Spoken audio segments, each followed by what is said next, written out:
Welcome to Redefining Us. Nais naming ihayag ang Gospel of Grace patungkol sa ginawa ni Jesus Christ na siguradong magpapalakas sa ating faith and Christian life araw-araw. Tara, let's dive into God's Word and His love together. Alam niyo po ba, ang series po natin this month ay The Model. Pakitingnan nga po yung katabi ninyo kung mukhang model. Pakitingnan nga po, may mga mukhang model daw. Praise the Lord. Sino pong naniniwala dito that every Christian is a model? Amen po ba? Alam niyo po bang regardless of kung saan ka nabuhay, kung sino ang pamilya mo, pwede kang maging model at gamitin ng Panginoon na magkaroon ng impact kahit taga saan sa mundo. Tama ba? And so, this month, ito po ang magiging focus po natin, yung The Model. But this Sunday, ito po yung kailangan po natin pag-aralan munang una-una. No? Magiging model po tayo, okay? Not just po sa alam natin, kundi magiging model po tayo sa ginagawa din po natin. Towards our brethren, sa ating mga kapatiran, and of course, pati na rin po doon sa labas. And ngayon po, ang magiging focus po ng topic natin is maging model po tayo in doctrine. Ayan, in doctrine. Nako, alam niyo po, napakarami pong mga churches po sa mundo, iba-iba po yan at meron pong iba-ibang doctrine. Pero naniniwala po tayo na kung tama ang doktrina mo, tama ang gagawin mo. Kasi kung mali ang doktrina mo, mali ang gagawin mo. Tama? Very important po yan. Kaya this time, hindi po lahat ng doctrine pag-aaralan po natin. Amen? Dahil alam ko pong gusto pong umuwi ng alas 12. Okay? Pero meron lang po tayong magiging 2 parts na focus po dito po pagdating sa doctrine po natin. Which is, I believe po, this is the right time that God wants to share this part po dito po sa church. And very timely po ito. In doctrine, okay? The model in doctrine with wisdom. Bakit po with wisdom? Because sa totoo lang po, hindi po natin kailangan magkaroon lang ng tamang doktrina, kundi pati kung paano po natin imomodel yung doktrina. Kasi may posibilidad po na right now, tama ang doktrina mo, pero ang application mo mali. Alam niyo po bang pwede pong mangyari yon? Or kumbaga, pwede rin mali na ang doktrina mo, mali talaga ang gagawin mo. Ano pong ibig sabihin nun? Confusion about beliefs often leads to condemnation or neglect rather than guiding people to Christ. Alam niyo po, napakaraming doktrina dito sa mundo. No? Sa mundong kinakatayuan po natin. And oftentimes po, ang sabi dyan, it leads po yung doctrine na yan to condemnation and then hindi po nagli-lead papunta po sa ating Panginoong Jesus. At tayo pong Foursquare, naniniwala po tayo sa 4 major doctrines po natin, lalong-lalo patungkol po sa ating Panginoong Jesus. Okay? Ano po yung 4 na yon? Sige nga, ano yung kulay red? Okay, yan na. Ano yung kulay red? Si Jesus ay? Ano yung kulay blue? Ano yung kulay yellow? Ano yung violet? Coming King. At alam niyo po ba, as para po sa atin, hindi po ba importante na talagang kailangan po nating malaman kung sino po ang ating Panginoong Hesus sa buhay po natin? At again po, other doctrines may lead you astray, mapapariwara po kayo. Pero tandaan niyo po, pag ang doktrina niyo ay patungkol sa ating Panginoong Hesus at niwala ka sa Kanya, ikaw ay maliligtas, nasa tamang landas ka. At wala nang ibang way, kundi sa Kanya lang. Tama? And ito po, dahil nasa last days na po tayo ngayon, nandito po tayo sa part na nag-aantay na po tayo sa second coming ng ating Panginoong Hesus. Diba yung kulay violet? He is the coming King, second coming. Sino pong nakarinig na po dito ng patungkol sa rapture? Taas ang kamay. Okay, rapture. Sino po ang sino pong nakakaalam na after po ng rapture, magkakaroon po ng great tribulation, tapos magkakaroon po ng final judgment? Taas ang kamay. So almost lahat po tayo alam po natin yan. Tama po ba? And minsan po nagvavary yan. Meron pong mga doktrina na naniniwala na saka daw magka-rapture bago mag-tribulation. Yung iba naman po naniniwala na magra-rapture sa gitna ng tribulation. Pero yung iba naman po naniniwala pagkatapos ng tribulation. Okay? Pero tayo po, naniniwala po tayo na tayo po ay mararapture bago po mag-tribulation. Sino pong natutuwa na hindi po natin kailangan danasin ang suffering ng tribulation dahil meron na pong ginawa si Jesus Christ para sa atin? Magsabi ng amen. Amen po ba?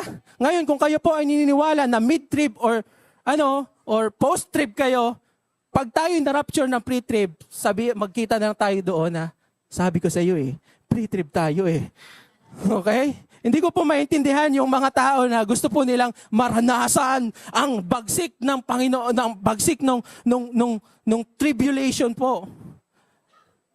No? Honestly, hindi ko maintindihan. It doesn't make sense when si Jesus dumating po dito sa mundo to save us, tapos He will allow us to go to that tribulation.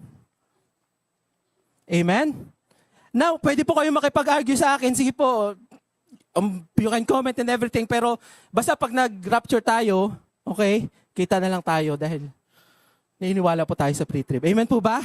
Kasi sobrang precious po ng ginawa ng ating Panginoong Hesus para po sa atin. Amen. And yun po yung gusto po nating pag-usapan po ngayong araw. About po sa doctrine ng second coming. No? Because sa totoo lang po, yes, we believe in pre-trib, pero sa totoo lang, sometimes or most of the times, tayo po, pag nag-share po tayo sa kanila when it comes to second coming, hindi po sila nagkakaroon ng faith yung pinag-share natin, kundi fear. Okay, hindi ko po tatanungin, but maybe there were times na nag-share po tayo sa ibang tao na sinabi po natin sa kanila, oy, darating na ang Panginoon. Kailangan tayong matakot sa Kanya. Kailangan talaga tayong maghanda. I mean, tama naman po. Kailangan po nating maghanda, pero hindi po kailangan na dapat tayo po ay mag-instill ng takot sa kanila. Amen po ba? Kasi it's like neglecting kung ano po ang ginawa ng ating Panginoong Hesus. And Brother Nats, paano yan? Sige nga, patunayan mo nga. Okay, sige, ito muna. Sa halip na magkaroon ng tiyak na pag-asa, madalas na nahuhulog ang mga tao sa pagkakatali sa takot. Alam niyo po ba yung second coming ng Panginoon, ang tawag po diyan ay glorious hope para po lalong-lalo na sa mga believer. Yes, magkakaroon po ng judgment, pero para po yan doon sa mga hindi naniniwala sa ating Panginoong Hesus.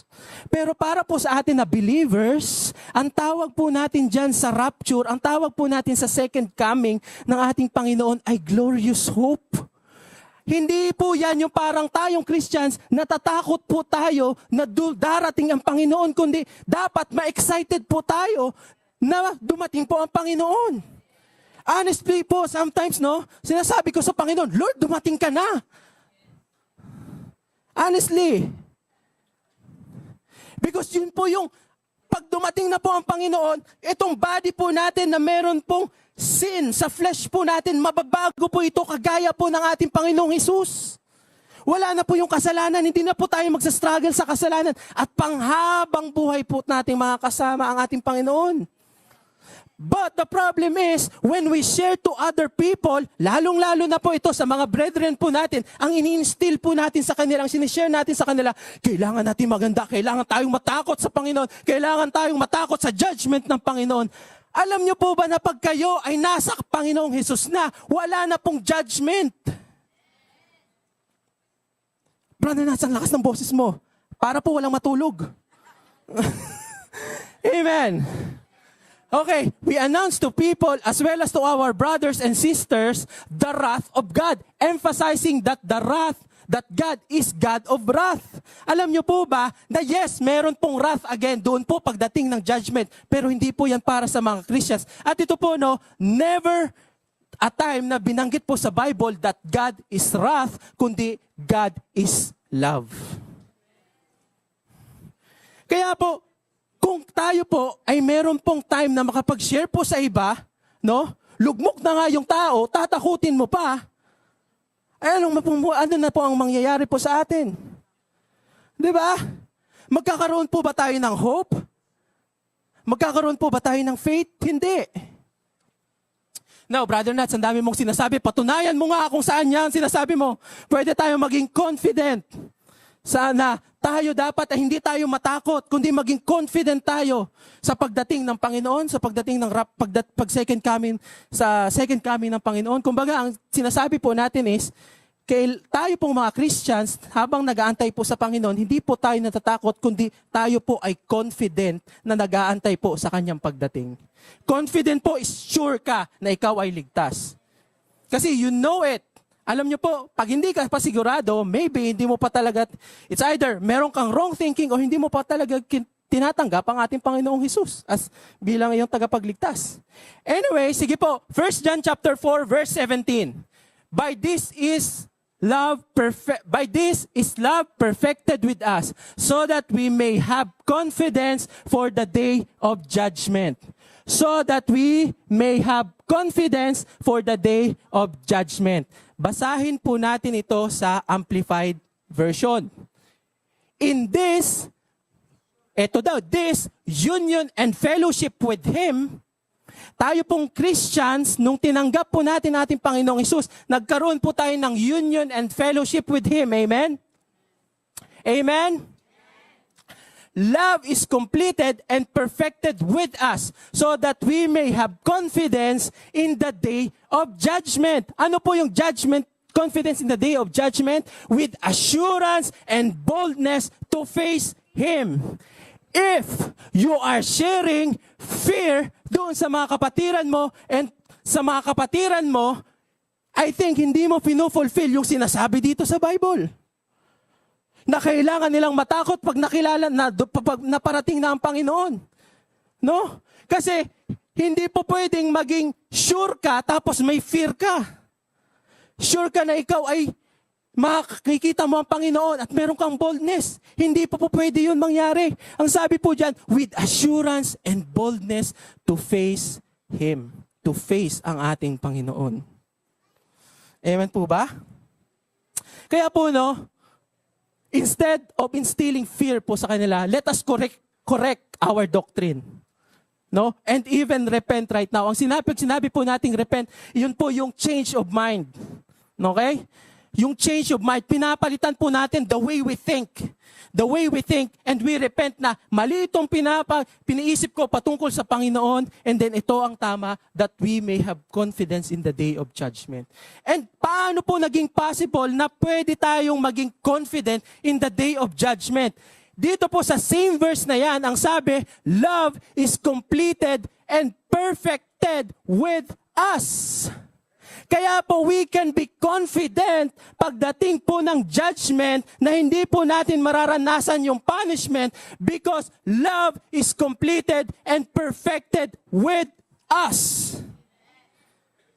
Amen. Love is completed and perfected with us. Paano po nangyari yan? Ito pa po. Paano nangyari na perfect po yung love sa atin ng ating Panginoon at we can be confident? Ang sabi po sa 1 John, sa earlier verse, 1 John chapter 4 verse 10. In this is love. Alam niyo po, I encourage niyo, basahin niyo po itong 1 John chapter 4 para mas lalo niyo pong maintindihan ito mamaya pag-uwi ninyo. Pero ang sabi po dito sa verse 10, in this is love. Not that we have loved God, but that He loved us and He sent His Son to be the propitiation for our sins. Pag sinabi pong propitiation, yan po ay yung sinasabing po na atonement. Ano pong ibig sabihin po ng atonement? Kabayaran po. Okay? Kabayaran. Para saan? Ating kasalanan. Alam niyo po ba na si Jesus po, hindi po siya napilitan para ibigay ang sarili niya para iligtas ka? Alam niyo po bang, nung dumating si Jesus Christ dito sa mundong ito, dahil magpapasko na po, hindi po yan dahil parang naisipan lang na okay, pagdating mo ng 33, isa-sacrifice kita. Hindi po. The very intention na kaya po siya nabuhay is for you to be forgiven. May ialay niyo yung perfectong buhay niya kahit na siya po ay perfect. Ibinigay sa kanya lahat ng kasalanan ko, kasalanan mo. Kasalanan nating lahat. Kasalanan ng mundo, inilagay sa kanya. Kahit na siya ay perfect, siya yung nag-suffer. doon sa, yun yung sinasabi natin, doon sa wrath of God. Alam nyo po bang, walang kahit isang galit na galing sa Panginoon ang nakatakas doon po sa ginawang sakripisyo ng ating Panginoong Jesus? As in lahat. Amen. Kahit yung pagreklamo mo minsan kapag ang tagal ni Brother Nats mag-preach. Amen. Kasalanan. Kasama po yun. Amen. Amen po ba? Kaya po, ang ganda po nung kinanta po natin kanina. Di ba? Kaya po, honestly po, yung songs po kanina, isa po yan sa, napakagandang kanta talaga. I love Tagalog songs po talaga na patungkol po sa ating Panginoon Jesus. Di ba? Naramdaman niyo po yung Espiritu ng Panginoon kanina. Kay Jesus lang ang lahat ng kapurihan, kay Jesus lang lahat ng kapangyarihan, at wala nang ibang Diyos kundi ang ating Panginoong Jesus. Amen. Kabayaran, propitiation for our sins. Okay, balik po tayo doon sa 1 John chapter 4 verse 17. Ngayon po, meron po tayo, yung kasalanan po natin na sa ating Panginoong Jesus na siya po ang nag-sacrifice para sa ating kasalanan at siya po, binigyan po tayo ng katwiran. Tama po ba? At ito po, yan po yung sinasabi na this is love. So, na yung love is perfected with us. Yung sacrifice po ng ating Panginoong Jesus is the perfect love for the imperfect people. And because we receive that perfect love, nasa atin po yung perfect love, we receive Jesus, our perfect love. That is why we can have confidence in the day of judgment. Remember this. Hindi po faithful ang Panginoon based on your good works. He is faithful based on the perfect sacrifice of our Lord Jesus Christ. Kaya po sabi po doon sa kanina, di ba? This is not that we love God, but He loved us. That is why po, when we see, we are waiting for the glorious hope galing po sa ating Panginoong Jesus, na kanyang pagbabalik po, talagang we can be eager po, we can be excited na, Lord, yes Lord, we will wait for you, Panginoon. And we are excited na, Lord, bumalik ka na. Amen po ba? So instead po, no, that we instill fear, mag-share po tayo ng fear sa kanila. Remember this, Jesus will come for you. And whatever it is po, alam niyo po, pagbalik po ng ating Panginoong Jesus, lahat po naranasan po natin dito na mga struggles and sufferings and everything, matatapos po yan. And we will be with Him forever. Gaano po katagal ang forever? Forever and ever. Forever and ever and ever. Amen. At ito po, no, and this is the reason why na hindi po fear ang gustong ibigay po sa atin ng Panginoon when it comes to judgment. While we are waiting, na dapat tayo po ay fearful. Alam niyo po kung bakit? Kasi ang pagkatapos po dyan, sabi dyan, is verse 18, there is no fear in love, but perfect love cast out fear. Now, when we believe na kailangan po natin magbigay ng fear to other people in order for them para maghanda sila, ay hindi po natin na-fulfill itong verse na ito. Kung fear ang ibibigay po natin. Kasi ang sabi po dyan, there is no fear in love. But perfect love cast out fear. Alam niyo po, ginagamit pa po natin yan minsan, no? Nasa mga sharing po natin, tapos ginagawa pa po nating wallpaper, minsan nilalagay pa po natin sa picture frame, pero pag sinabi po natin sa tao, ay, kailangan mong matakot. No? Iba po yung reverence fear doon po sa fear. Amen? Mamaya po, explain po natin yan. For fear has to do with punishment.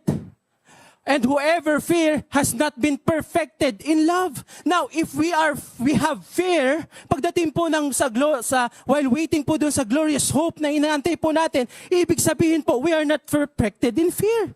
But the truth is, yung perfect love po ay nasa atin. At sabi po dyan, for fear has to do For fear has to do with punishment. Kapag may fear, you are looking forward for punishment.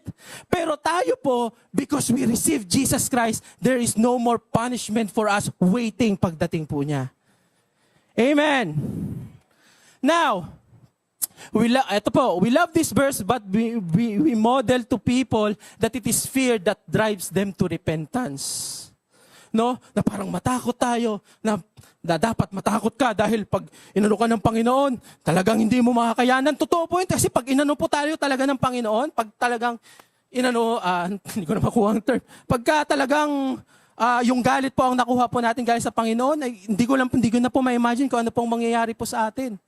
Pero yun po ba ang gusto po, sinasabi po ng Bible, na para po mag-repent tayo is because we want to instill fear? Paano po tayo magkakaroon ng hope? Kagaya po kanina, paano po tayo magkakaroon ng kaulit ng confidence? Hindi po possible yun. Pero ang sabi po sa Romans chapter 2 verse 4, it is the goodness of God that leads us to repentance. Ang model po natin dito ay si Apostle Peter. Nung siya po pinagkaluno niya ang ating Panginoong Jesus, kinaumagahan, nung nabuhay na ulit ang ating Panginoon, sila Peter po at si John ulit, si John po, nagsulat nung kanina, sila po ay nangisda. Tapos wala po silang mahuli. Okay? Tapos, after po ito ipagkanulo ni Peter si John, and then pagkatapos po noon, ay si Jesus pala. Pagkatapos po noon, wala po silang mahuli. Dumating po si Jesus sa may baybay.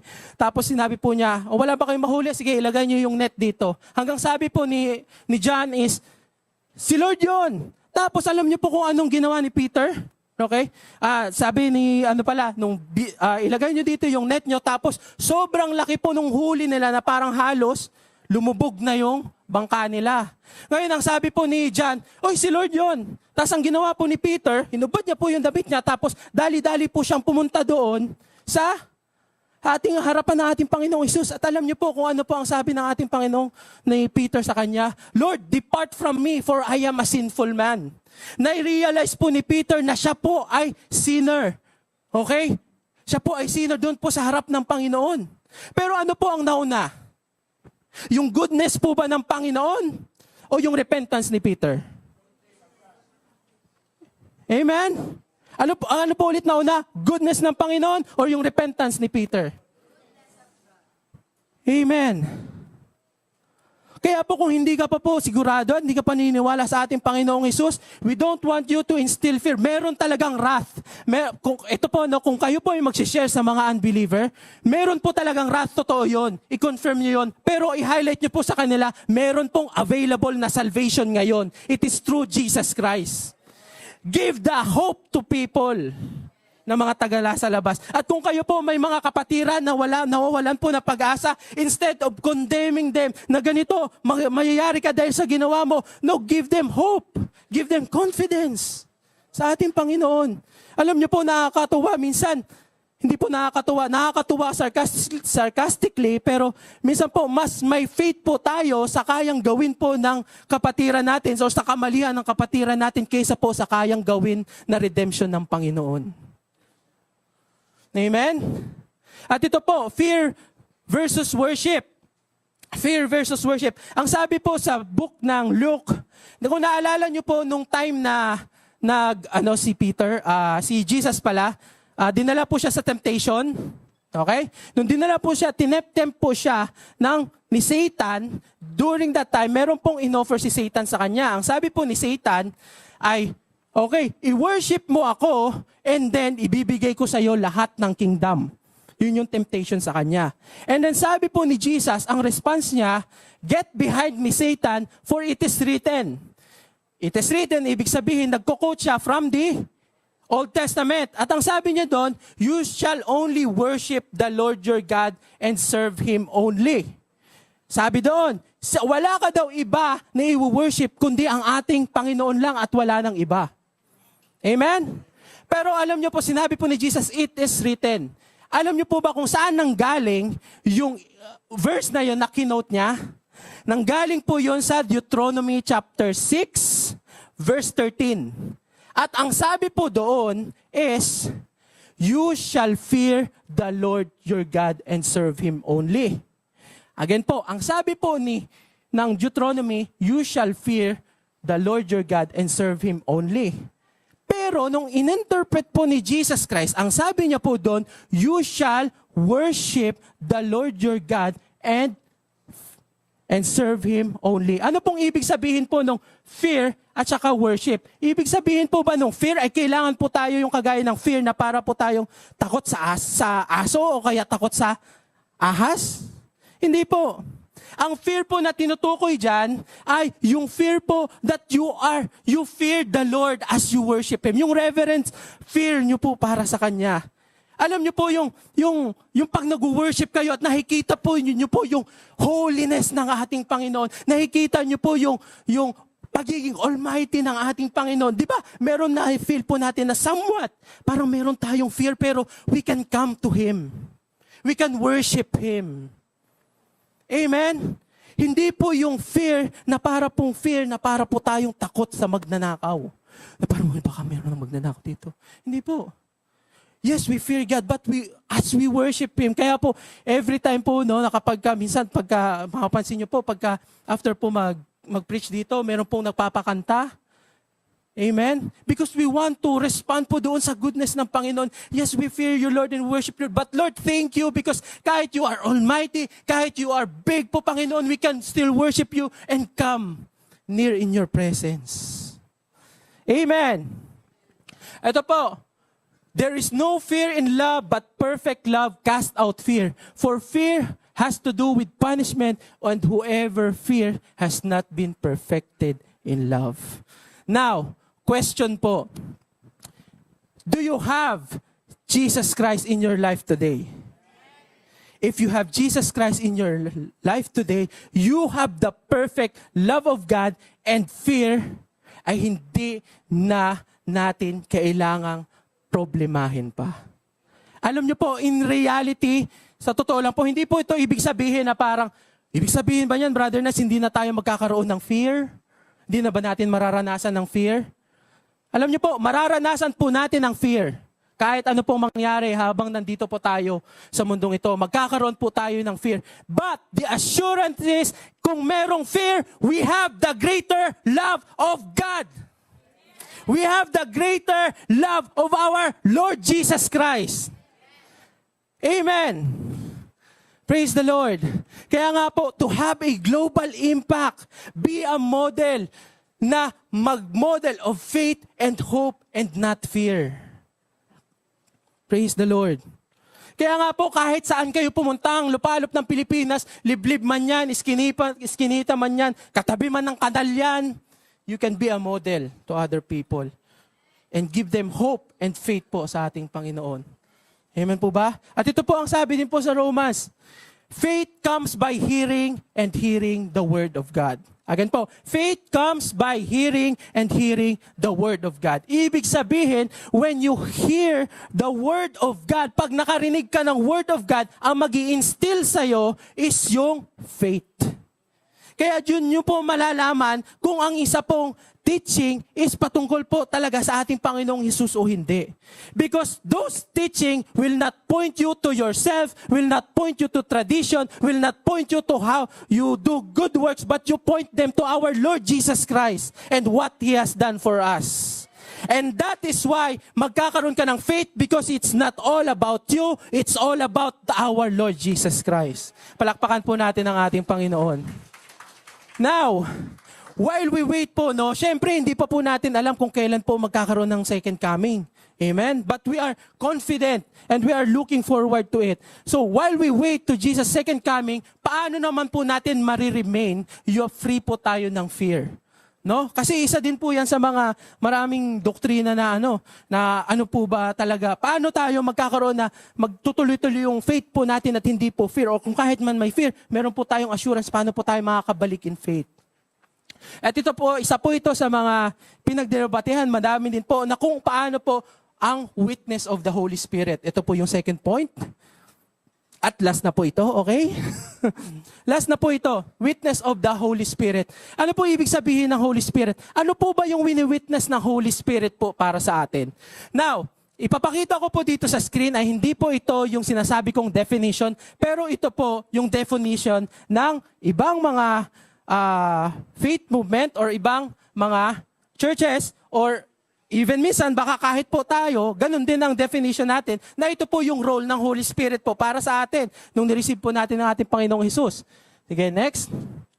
The primary role of the Holy Spirit is to convict us of our wrongdoing to the extent that we should feel too unclean and unworthy to approach God unless we attain perfection. Sino po dito yung naka-experience na parang, ang thinking nyo po is, ang role po ng Holy Spirit is to point nyo na pag kayo ay nagkamali, okay, ipopoint nyo kayo lalo doon sa kasalanan nyo hanggang sa dapat ma-feel mong makasalanan ka, dapat ma-feel mong unclean ka, at hindi ka makakalapit sa Panginoon kapag ka hindi ka naging perfect, kapag hindi mo inayos ang buhay mo, hindi ka makakabalik. Kung ganun po ang thinking natin, okay, paano po tayo magkakaroon or magiging confident in pagdating po ng judgment kung ang role pala ng Holy Spirit is to instill to us na hindi po tayo worthy sa Panginoon o na ipaalala po sa atin na maliit po tayo. Kung yan po ang magiging primary role niya para sa atin. What if, Brother Nats, paano mo malalaman na nagkasala ka? O mamaya po, i-explain po natin yan. Ito pa sabi, linisin mo ang sarili mo bago ka lumapit sa iyong tagapagligtas. Basahin niyo po dyan. Now, linisin mo ang sarili mo bago ka lumapit sa ating tagapagligtas. Question. Kung kaya mong linisin ang sarili mo, kaya mo maging perfect, kailangan mo pa ba ng tagapagligtas? Again. Ulitin ko po dito banda. Kung kaya mong linisin o kaya mo maging perfect ang buhay, kaya mong perfect ang buhay mo, kailangan mo pa ba ng tagapagligtas? Hindi na. Pero alam niyo po, naniniwala po tayo dyan na kailangan po muna nating lumapit sa Panginoon, kailangan po muna natin maging perfect bago lumapit po tayo sa Panginoon. Kaya nga po kailangan natin si Jesus kasi hindi po natin kaya eh. Amen ba? And so stop thinking and stop sharing to your brethren na bago ka lumapit sa Panginoon, kailangan mo maging perfect. Ikaw ba perfect ka? Lahat po tayo, kailangan po natin ang ating Panginoong Hesus. Yung next po, hindi ko na po i-share yan, pero alam niyo po, a true Christian can never commit unpardonable sin. Kaya po napakalakas ng boses ko ngayon kasi akala ko po noong 2009 or 2008, nakakommit po ako ng unpardonable sin. Pero nung nalaman ko po ang katotohanan, kung sino man kampo ni Satanas yung honestly po, napagkamalan po ako dating baliw kasi gusto ko po talaga maging perfect sa harap ng Panginoon. No? Na parang pagdating po nung may time po yun na kailangan, syempre sobrang init mo sa Panginoon eh. Bagong turn 180 lang namin noon, parang turn 180 lang noon before. Ang tawag po namin, encounter. Ngayon po sa atin, turn 180. Bagong turn 180 lang noon, no? Na parang feeling ko po, parang kailangan ko maging perfect eh. Na-deceive po ako na parang, dumating po sa point na pag pauwi po ako galing school, pauwi po ako ng galing church, pinupulot ko po lahat ng basura. Okay? Pinupulot ko po ang lahat ng basura kasi meron pong bumubulong sa akin, pag ito, hindi mo to napulot, hindi ka maliligtas. Seryoso po ako dyan. At hindi lang po yan, meron pa pong iba, yung sa unpardonable sin nga. At dahil po doon sa unpardonable sin, akala ko nakakommit ako noon, kaya po ginagawa ko talaga lahat. Pero alam niyo po, napakabuti po ng Panginoon. Kaya po ang lakas po ng boses ko ngayon at kahit ng mga nakaraang time because nanggagaling po ako dyan. Because yung part po ng feeling mo na mapupunta ka na sa impyerno, ang hirap po isipin. Na-hospital po ako noon that time. Pero right now, this is my time to share the true gospel of our Lord Jesus Christ. Amen. So, if this is the role of the Holy Spirit to sow fear and uncertainty, would you be confident in the coming of our Lord Jesus Christ? Siyempre, hindi. Now, what if, meron pong sinasabi sa Brother Nas, meron sa John chapter 16 verse 8 na sinasabi that He will convict the world concerning sin. Okay, sinabi po ito ni Jesus Christ nung siya po ay nandito pa sa mundo na pag dumating daw po yung He dyan is yung the Holy Spirit, He will convict the world of concerning sin and righteousness and judgment. Now, a lot of preachers and even tayo po, pag ini-interpret po natin ito, convict the world of concerning sin and then we stop. So, ayan, Brother Nats, kailangan kinukonvict tayo ng sin ng Holy Spirit. Yun po ba? So kung titingnan po natin yung context para ma-interpret po natin yan ng mabuti, ang sabi po sa verse 9, si Jesus po mismo, when He comes, He will convict the world concerning sin because they do not believe in me. Ang unpardonable sin po is the continuous rejection of the conviction of the Holy Spirit to repent po sa una po natin bago pa tayo maging Christian. That is why kung ikaw ay naging Christian ka na, natapos na yung conviction of sin mo. Yun sa una-una. Kaya kung napansin nyo po dyan, sin, yung word na sin is singular, isa lang. Concerning sin because they do not believe in me. And then after po nyan, ayan o, pagkatapos po concerning sin, ano pong next? And righteousness. Nung na-convict tayo ng sin, tayo po ay naniwala sa ating Panginoong Jesus. Ang kinu-convict na po sa atin ngayon is yung righteousness na hindi po nanggagaling sa atin, kundi yung gift of righteousness ng ating Panginoong Jesus. Yun po.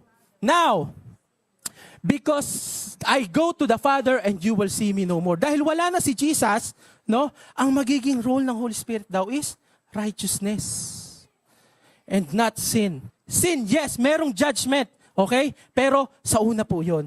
Now, Brother Nats, paano mo mapapatunayan na talagang yan ay kinukonvict tayo ng ating Panginoong, ng Holy Spirit na tayo ay righteous sa kanyang harapan?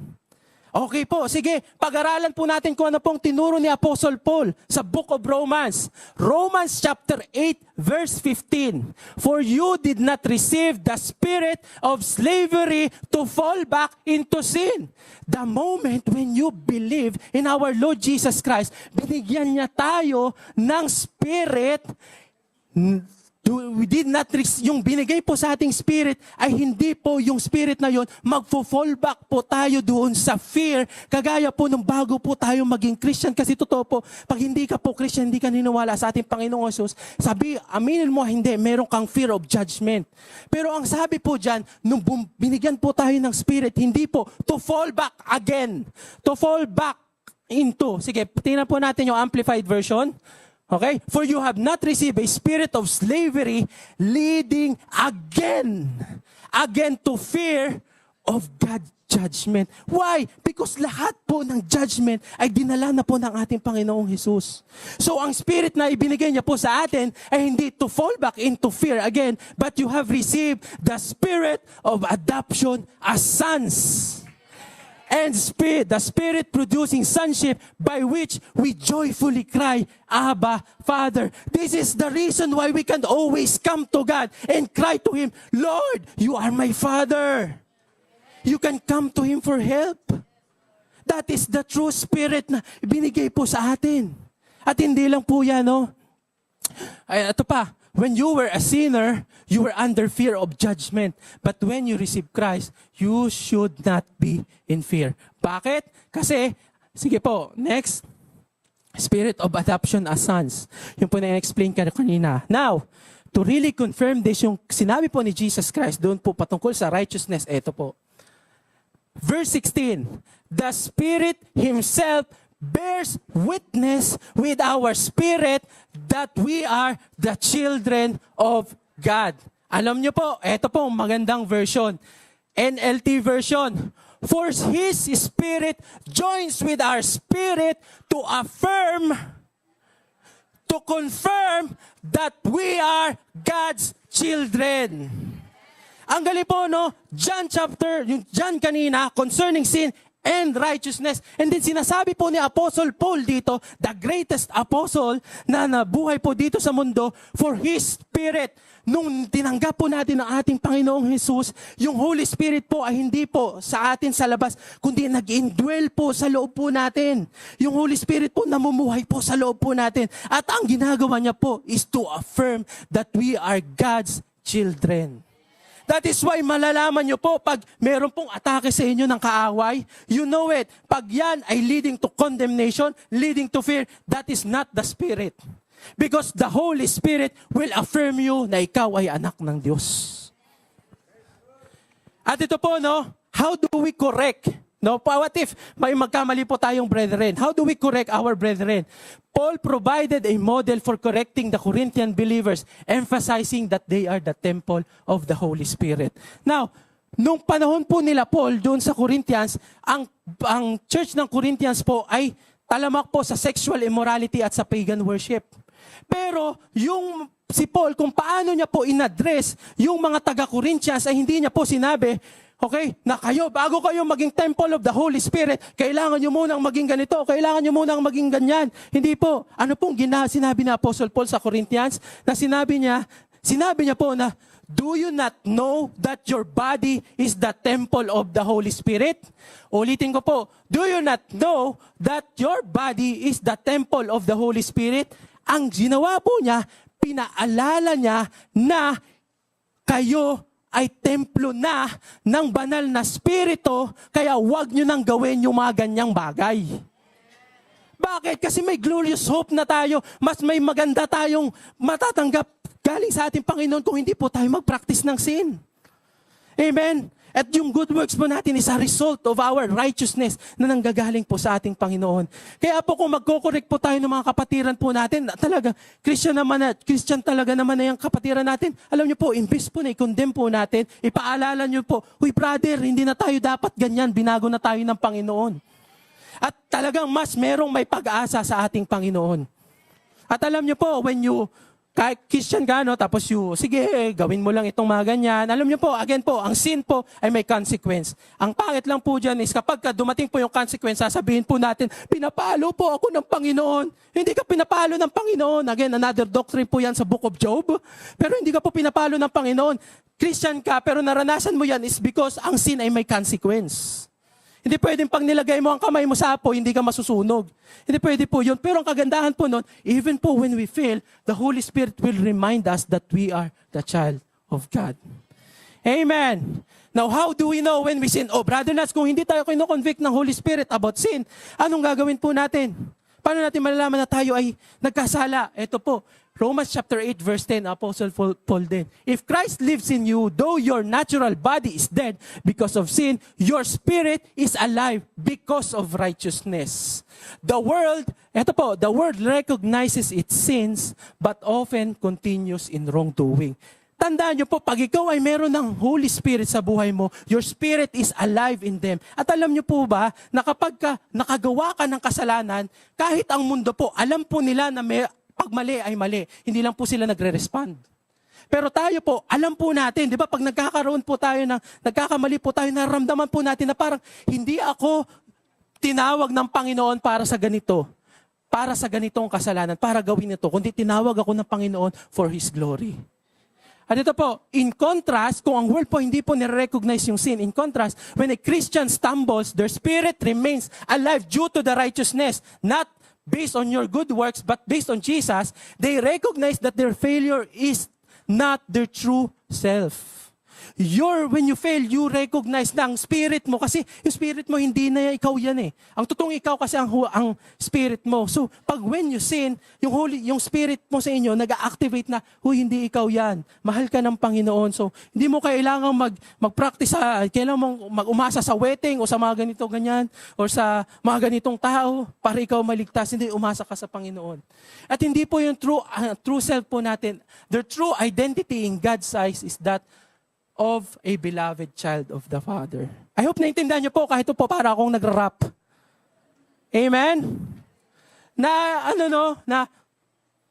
your true self po ay, ayun. Amen?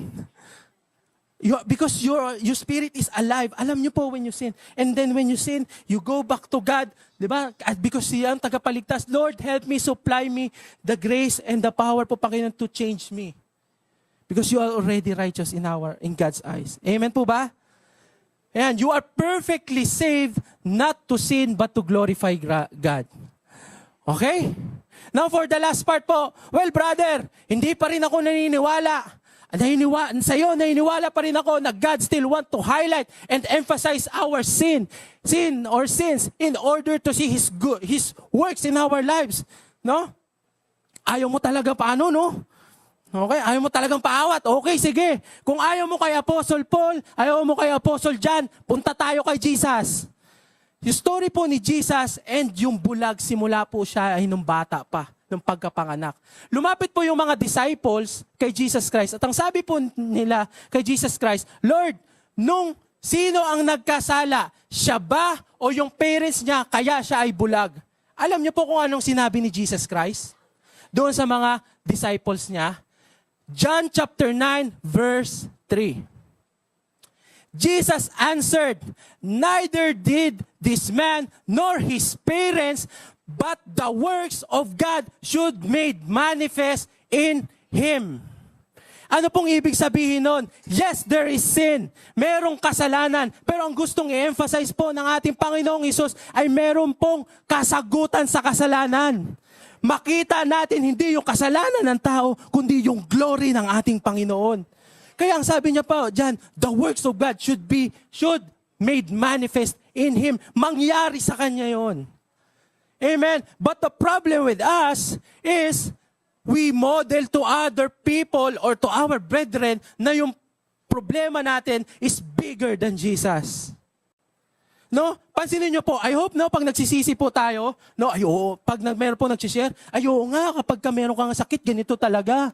I hope sana po, palitan na po natin yung ganong language. Palitan na po natin that instead of fear, instead of emphasizing yung sickness po, we emphasize that Jesus is bigger po sa ating mga kasakitan. Amen po ba? Jesus is bigger in your lack. Amen po ba? Jesus is bigger sa hyperthyroidism. Jesus is bigger than cancer. Ito po, Jesus, the name Jesus is the name above every name. At kung napapansin nyo po dito ngayon, yung name po ni Jesus sa mundo, ginagamit po yan. Sa mga movies, napapansin nyo po na parang yung name na Jesus Christ ay parang nagiging mura na, para expression na. At tapos naalala nyo po yung incident this year na meron pong na parang nagmamak patungkol sa ating Panginoong Jesus dito sa Pilipinas. Alam niyo kung bakit ganun ang mundo? Kasi ang mundo po hindi po anti-God, magiging anti-God sa last days, kundi magiging anti-Christ. Kaya po ang role po natin as Christians, i-lift up po natin si Jesus kahit ano pong mangyari. Amen po ba? At ang sabi po, Jesus is the name above every name. So whatever it is na meron kang challenge, may pangalan yan. May challenge ka sa pangalan ng cancer, may challenge ka sa pangalan ng health issues mo, may challenge ka sa pangalan ng financial needs mo, may challenge ka sa pangalan ng high creatinine mo, may challenge ka sa liver cancer.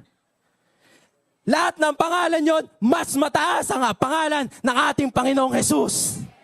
Palakpakan po natin si Jesus. Woo! Why should you expect hope? Because you are in Jesus. We don't fear anything because if God is for us, who can be against us? Amen po ba? Di ba? Confident tayo pagdating na inaantay po natin ang ating Panginoon. Sa pagdating niya, because we are sure, no? Because the Holy Spirit, ang sabi po sa Ephesians, is our seal po.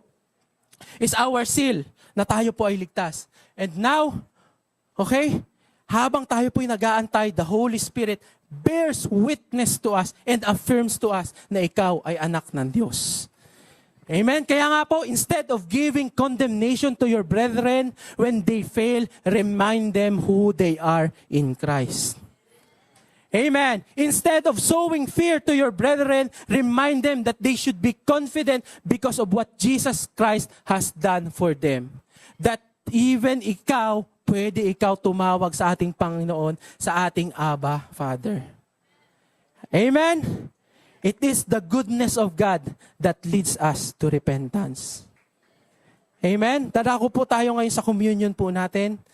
Amen. At ito po, no, sinasabi po natin kina po, propitiation of our sins. Yung ginawa po ni Jesus Christ ay hindi po yan parang simple lang. May kabayaran po ang kasalanan. At ito po, yung pag-communion po natin is a remembrance po nung ginawa po sa atin ng ating Panginoong Jesus. So we remember His body, na through His body, by His stripes, we are healed. And through that symbol ng wine, yan po ay simbolo na tayo po ay, paalala po sa atin na tayo po ay nilinis na ng ating Panginoon. Amen po ba? Amen. Pwede po tayong lumuko at manalangin. Lord, maraming salamat po, Panginoon, because Lord, thank you because if we believe right, we will live right po, Lord God. And I pray po, Lord God, that for J-Clam people and everyone under my voice po, Panginoon, even sa live stream po, I pray, O Lord God, that Lord, Ikaw po, Panginoon, ang manguna sa buhay po namin. And thank you, Lord, for the gift of the Holy Spirit. Thank you, Lord, because we know po, Panginoon, that your Holy Spirit reminds us that we are your sons and we are your daughters, O Lord God. Maraming salamat po. And right now po, Panginoon, thank you because your name is above every struggles and situation na pinagdadaanan po ng mga taga J-Clam, Lord God. Maraming salamat po. This is our prayer. In Jesus' name we pray. Amen. God bless you po. Thanks for tuning in to Redefining Us. May the gospel shape your heart, renew your mind, and transform your life. Kung ikaw ay na-bless sa episode na ito, feel free to share it with people you know. Stay rooted in His grace, and we'll see you next time. God bless you.